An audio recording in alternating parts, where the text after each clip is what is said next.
What if I told you there's a financial system so powerful, so disciplined, and so ethical that the biggest financial institutions in the world don't want you to understand it? What if I told you there's a way to build wealth without interest, grow economies without exploitation, and finance progress without leaving behind a trail of inequality? And what if, just what if, this system isn't coming, is already here? Today, I'm going to take you into a world that doesn't just challenge Wall Street, it threatens to expose it. A world where finance is built on morality, not manipulation, where risk is shared, profits are earned ethically, and success is measured by stability, not speculation. This isn't conspiracy. This isn't theory. This is Islamic finance. And by the end of this video, you'll understand exactly why the most powerful financial empire in the world is afraid of it. Stay with me. What you're about to hear might just change the way you see money forever. Wall Street operates fundamentally on a debt-based system. This means that most financial activity revolves around lending money with the expectation of earning interest over time. Corporations, governments, and individuals all participate in this cycle where access to capital depends on one's ability to borrow and repay with interest. This system fuels economic growth, but it also concentrates risk and power in the hands of lenders, primarily large banks and financial institutions. Debt in this framework is not just a tool, it's a product. It is packaged, securitized, sold, and resold. The more debt created, the more potential for profit. Islamic finance, by contrast, is equity-based. It demands shared risk, shared responsibility, and real economic participation. The system prohibits interest entirely. Instead of lending money and charging interest, Islamic financial institutions invest in ventures through instruments like mudarabah, profit sharing, or musharaka, joint ventures. Both parties share profits and, crucially, losses. This changes the entire psychology of finance. You're no longer just betting on someone's ability to repay debt. You're invested in whether the underlying business or project actually succeeds. This model directly threatens Wall Street's core operating mechanism. It means no interest income, no compound gains from leverage, no trillion-dollar bond markets built on IOUs. It replaces synthetic financial instruments with real asset-based transactions. And in doing so, it shifts financial power from creditors to collaborators. Wall Street institutions, which rely on the creation of debt to sustain growth and shareholder returns, view this approach not just as unfamiliar, but dangerous. It's not just a religious or cultural difference. It's a systemic challenge to a centuries-old structure where profit is extracted without risk and value is created on paper, not in the real economy. That's why Wall Street doesn't just ignore Islamic finance, it fears its potential to rewrite the rules. Interest, or riba, is the lifeblood of conventional finance, but the central prohibition in Islamic finance. In the modern banking system, every loan, whether personal, corporate, or sovereign, comes with interest. This is how banks generate revenue and how capital flows are incentivized. The more you borrow, the more you pay. Compounding interest further deepens this cycle, creating a system where lenders profit exponentially over time, regardless of the borrower's success or failure. This structure allows wealth to accumulate at the top, where capital is concentrated while debt burdens increase at the bottom. Islamic finance rejects this model entirely. It considers riba exploitative, unjust, and ultimately destabilizing. Instead of earning money simply by renting out money, Islamic finance requires financial transactions to be rooted in real economic activity. If money is to be made, it must be tied to risk, effort, and tangible assets. This principle reshapes the entire foundation of banking. Loans are replaced by contracts of trade, lease, or partnership, where profit is earned only through mutual risk and contribution. A bank becomes a partner in business, not a silent collector of interest. To Wall Street, this is a radical shift. Interest is not just a revenue stream, it's a pricing mechanism, a policy tool, a foundation of valuation models, and a driver of asset bubbles. It underpins everything from mortgages to derivatives to central bank policy.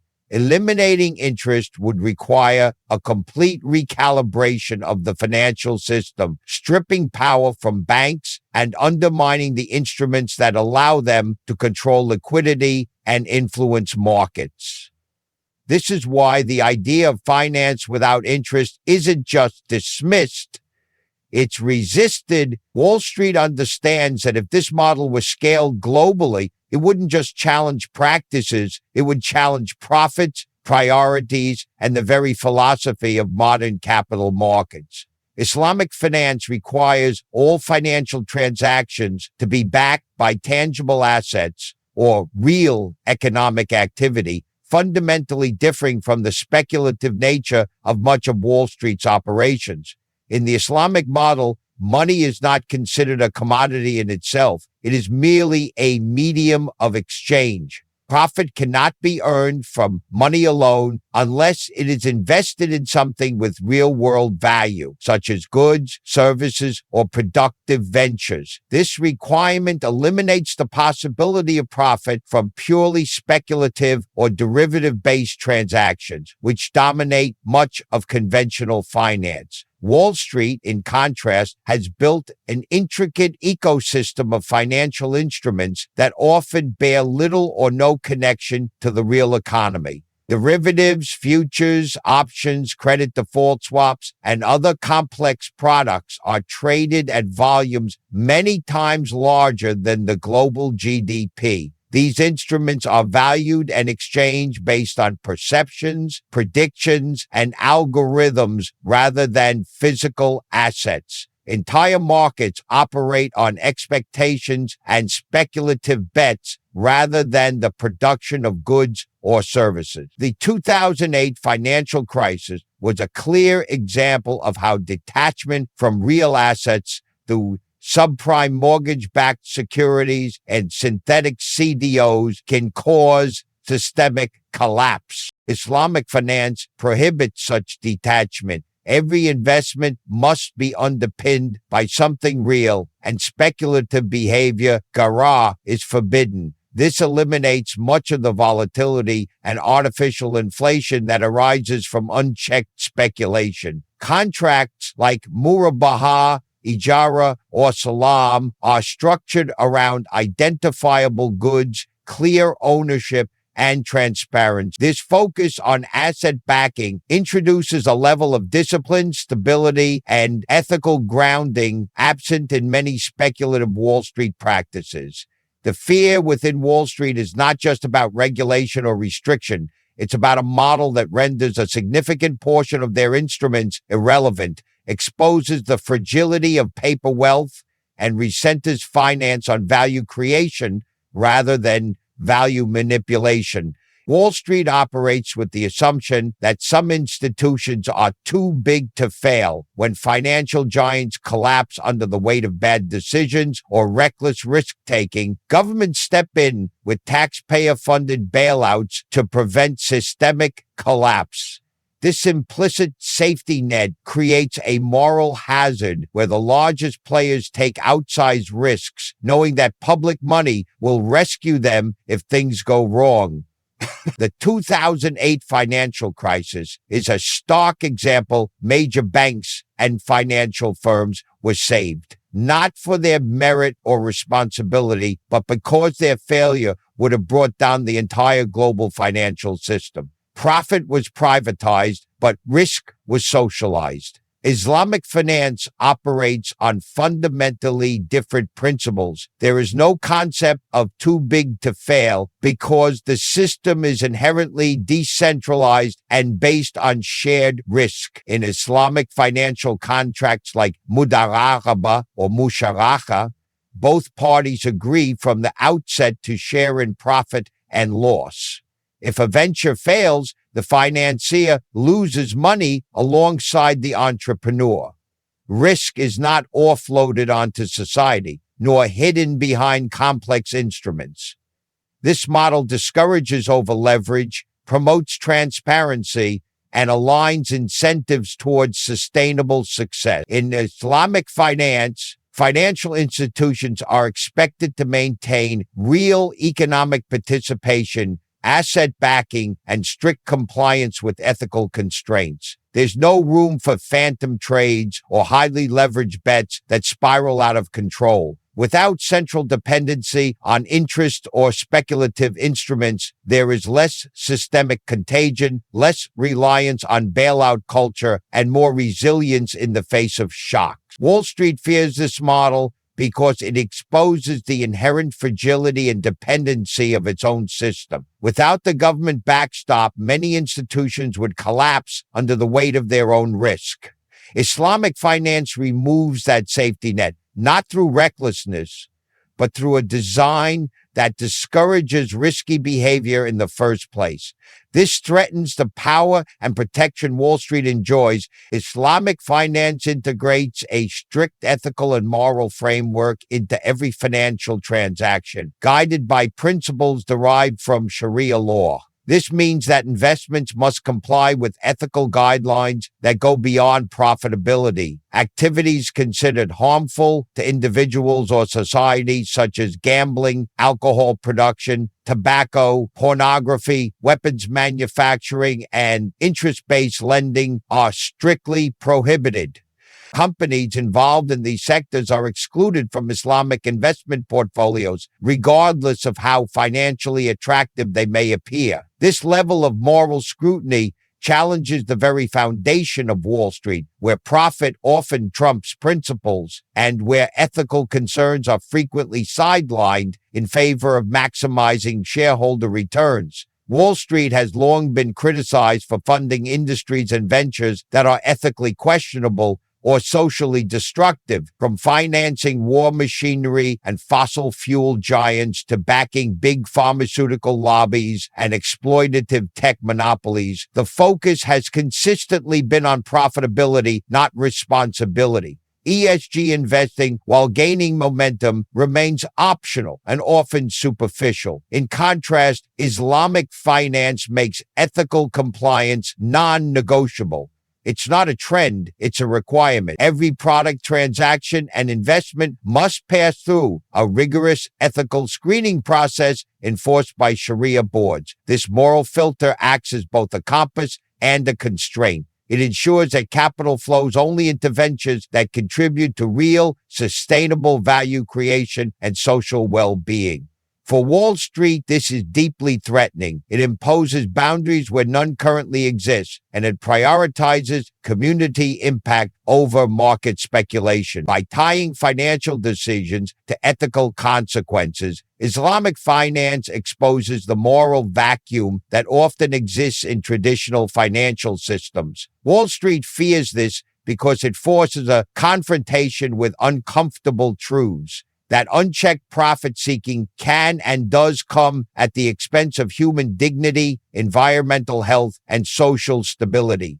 In a world increasingly demanding ethical accountability, Islamic finance offers a system that doesn't just deliver returns, but also delivers conscience.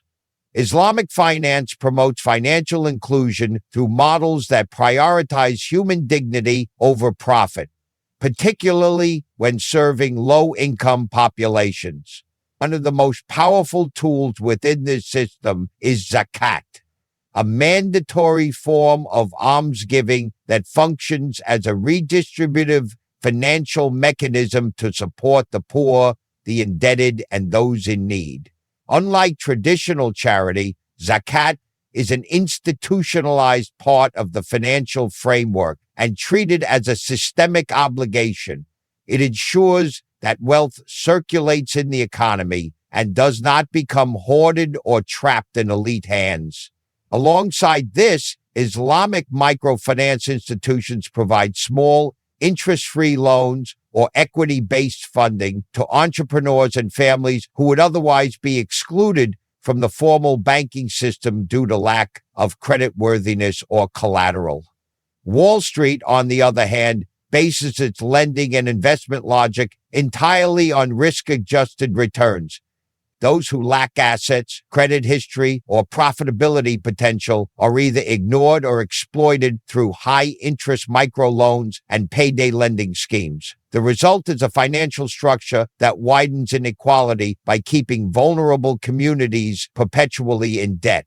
Islamic finance challenges this exploitation by offering inclusive financial solutions without charging interest, without trapping borrowers in cycles of repayment, and without prioritizing profit over empowerment. By removing interest, enforcing ethical guidelines, and institutionalizing wealth redistribution, Islamic finance becomes more than just an alternative. It becomes a threat to a system that profits from exclusion. It delivers financial services in a way that uplifts communities rather than extracts from them. Wall Street fears this because it introduces a model that proves banks can operate without squeezing the most from the poorest. It threatens to demonstrate that a financial system can be inclusive, compassionate, and still function effectively. And if this model gains traction on a larger scale, it could upend the very way financial success is measured and pursued in the conventional world. Ladies and gentlemen, we've peeled back the layers of a global financial system that thrives on interest, speculation, and moral compromise. Wall Street doesn't fear Islamic finance because it's different. It fears it because it's principled. It offers a framework where money serves people, not the other way around. A system rooted in ethics, backed by real assets, grounded in justice, and designed to include, not exploit. It doesn't just challenge the mechanics of modern finance, it challenges its very conscience. In a world drowning in debt, driven by greed, and desperate for stability, Islamic finance stands as a model not only of fiscal discipline, but of moral leadership. The fear isn't about religion, it's about revolution. A revolution of values, systems, and structures that could reshape how the world thinks about wealth. So as we leave this conversation, let's not just see Islamic finance as an alternative. Let's see it as a warning to the broken and a blueprint for the brave. Because the future of finance doesn't belong to those who control the most debt. It belongs to those who restore the most dignity. Thank you for your attention, your curiosity, and your courage to question what's been sold as normal. Good luck on your journey to understanding truth in a system built on illusion. May your path be guided by purpose, not just profit, and may you never fear the truth, no matter how loudly the world fears it.